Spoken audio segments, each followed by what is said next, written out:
C'est l'un des plus grands écrivains israéliens contemporains. Avraham Yehoshua publie un nouveau roman, Le Tunnel. Avraham Yehoshua est l'invité du Grand Angle ce vendredi.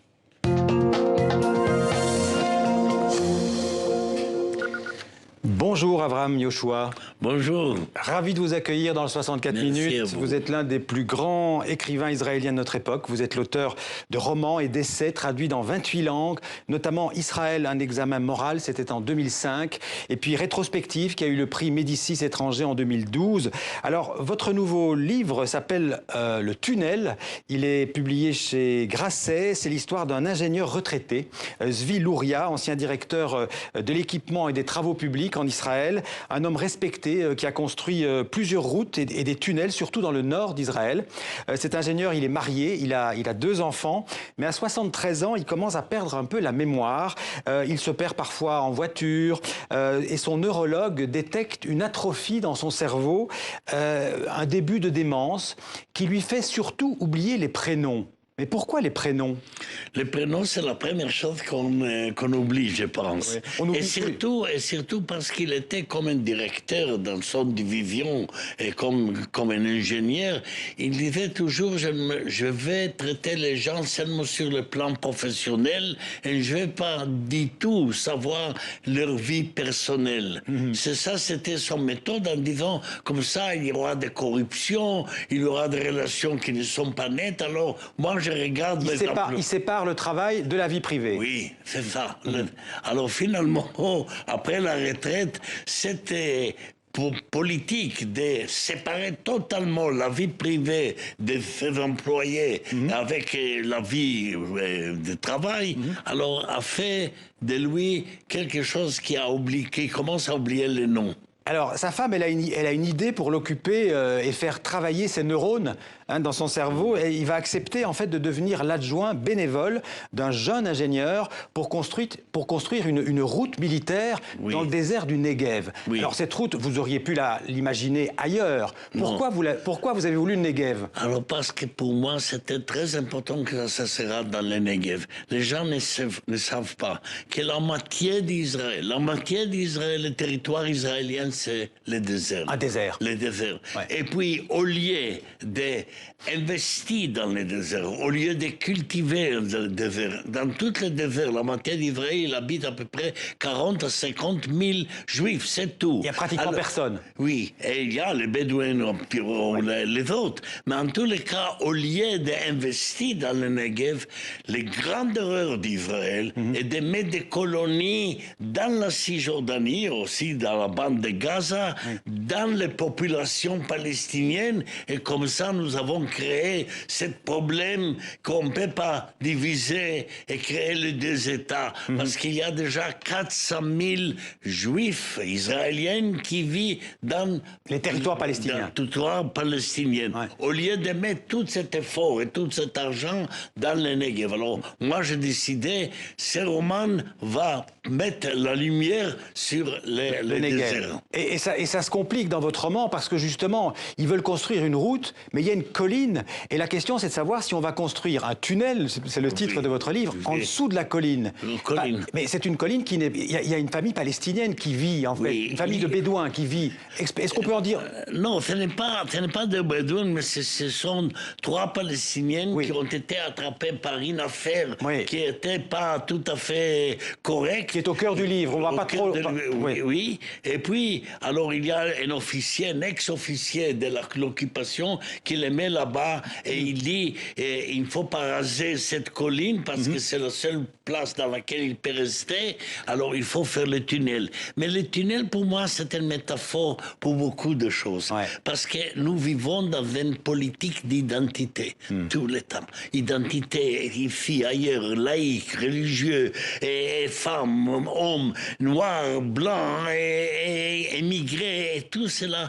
L'identité est devenue quelque chose, une sorte de capsule. Et puis, on doit briser les l'identité, de cette idée d'identité, et se fermer dans l'identité par des tunnels. Tunnels qui ne cassent pas les paysages, qui ne rasent pas les paysages, mais qui fait des relations... Des croisements entre les identités. Oui, exactement. Parce que c'est un livre sur les identités aussi. Oui. Alors, je disais, le Negev, alors c'est pas un endroit innocent aussi pour un Israélien, parce que c'est l'endroit où j'ai appris dans le livre où David Ben Gurion, qui est le premier ministre d'Israël, a été enterré aux côtés de sa femme, tout près d'un cratère. Et vous le racontez. C'est aussi une manière pour vous de rendre hommage à Ben Gurion. Évidemment, un hommage à un homme qui était magnifique et qui a décidé de ne pas être enterré dans Jérusalem, sur les grandes montagnes là-bas, la montagne Herzl, mais qu'il a choisi d'être enterré là-bas parce qu'il a vécu aussi dans un kibbutz dans le Negev, pour donner un exemple. On voit sa tombe.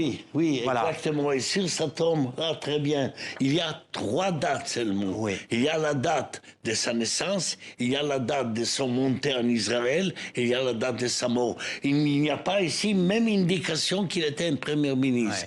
Mais il a deux naissances. Oui, 2 naissances. 2 naissances. Et puis, il ressemble un petit peu, je ne vais pas comparer, mais il ressemble un petit peu à De Gaulle. Je pense que c'est le De Gaulle israélien. Oui. Et alors, il y a aussi un autre personnage qu'on connaît beaucoup moins bien que Ben Gurion, c'est Yitzhak Ben Zvi, auquel vous rendez aussi... C'est presque un personnage de votre roman. Et lui, il a été président d'Israël pendant 10 ans. Oui. Mais on ne le connaît pas. Oui, il était président, mais le président n'est pas important comme le premier ministre. Mais lui et Ben Gurion ont eu une idée au commencement du sionisme, ça veut dire au commencement du XXe siècle, que les Arabes israéliens, que les Palestiniens, ce sont d'origine juive. Ça veut dire qu'ils étaient des Juifs qui étaient fidèles à la terre après la destruction de ce grand temple. Et quand les Juifs ont quitté par leur propre volonté la terre, il y avait des Juifs qui restaient, mais finalement ils devaient se convertir soit à l'islam, soit au christianisme. Alors maintenant, quand nous avons tant de Arabes autour de nous, on doit les dire, vous êtes des Juifs, monsieur. Si on croit à cette histoire, il n'y a plus de problème alors. Juifs, mais Juifs par votre nationalité, par votre fidélité à la terre. Parce que les problèmes juifs, si vous voulez, à une seule phrase, les problèmes juifs, c'est l'alliance entre nationalité et religion. Et ça, la confusion entre les deux. Confusion et alliance, ça veut dire, et ça c'est quelque chose qui n'existe nulle part. Il y a des musulmans, il y a des chrétiens, mais il y a partout qui appartiennent à plusieurs pays, plusieurs nations. Alors, on parlait des identités. Alors, il y a un personnage captivant dans votre livre, c'est cette jeune palestinienne, mais qui a un double nom. Elle a un nom arabe et un nom juif. Et elle fait fantasmer tous les hommes. C'est un peu la femme avec un grand F que vous avez voulu décrire. Et non, lui a sa femme. Il a une femme. Et ils veulent une deuxième femme. Non, ça c'est seulement une sorte d'imagination, mais surtout pour les 2 plus jeunes hommes. Elle est un pôle d'attraction. Mais Louria aussi. Oui, ça fait à vous de décider. Mais lui, il aime sa femme, et comme vous savez très bien, le neurologue dit à lui, au commencement du livre, il faut augmenter les désirs entre vous 2 parce que les désirs deviennent quelque chose de médical. Et d'ailleurs, ça marche pas mal. Ça marche pas mal. Oui. Alors aussi, c'est un livre sur l'amour, on vient d'en parler, entre Louria et sa femme Dina. Je voudrais il nous reste peu de temps, vous poser quelques questions sur l'actualité. En France d'abord, il y a eu beaucoup d'actes antisémites en 2018, 74% de plus qu'en 2017. Quelle est votre réaction devant cet antisémitisme? L'antisémitisme, c'est une maladie qui a commencé dans le monde antique déjà.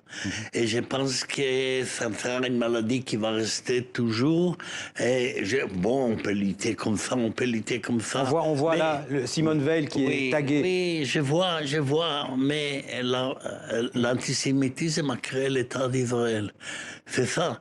Herzl, qui était un journaliste qui venait d'un journal à Vienne, et puis il est venu ici, le père du sionisme, qui était un écrivain lui-même. Il est venu ici, il a vu l'affaire Dreyfus, il a dit il n'y a pas une solution pour l'antisémitisme, mais que les Juifs se changent, pas le monde se change. Ça veut dire que les Juifs doivent aller créer leur environnement, leur pays, leur territoire, ayant responsable de leur existence et pas vivre parmi les autres. Bon, alors, pour l'antisémitisme, évidemment, avec tout mon regret, ce n'est pas mon affaire.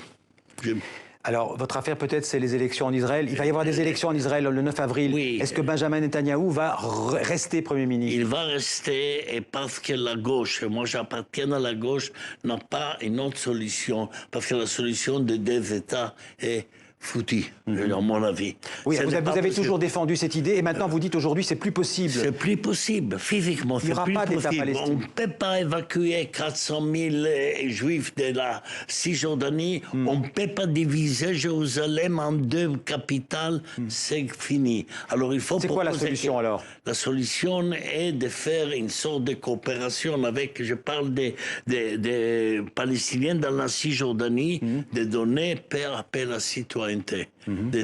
Et de faire, selon les modèles des Palestiniens israéliens qui l'ont reçu par Ben Gurion, la citoyenneté à 48, juste après la guerre d'indépendance. Maintenant, ils sont 2 millions dedans en Israël, les 2 millions palestiniens, mais ils sont bien intégrés. Et les deux communautés ont créé un modus vivendi assez honorable entre les deux communautés. Mais ce que vous venez de dire, c'est très minoritaire en Israël. C'est très minoritaire, mais à mon avis, c'est ça la seule solution morale, parce que vous ne voulez pas laisser l'apartheid dans les territoires occupés. Là-bas, il y a une sorte d'apartheid, pas en Israël, mais là-bas. Mais on ne peut pas continuer. Ça poisonne Israël aussi. Ça poisonne Israël.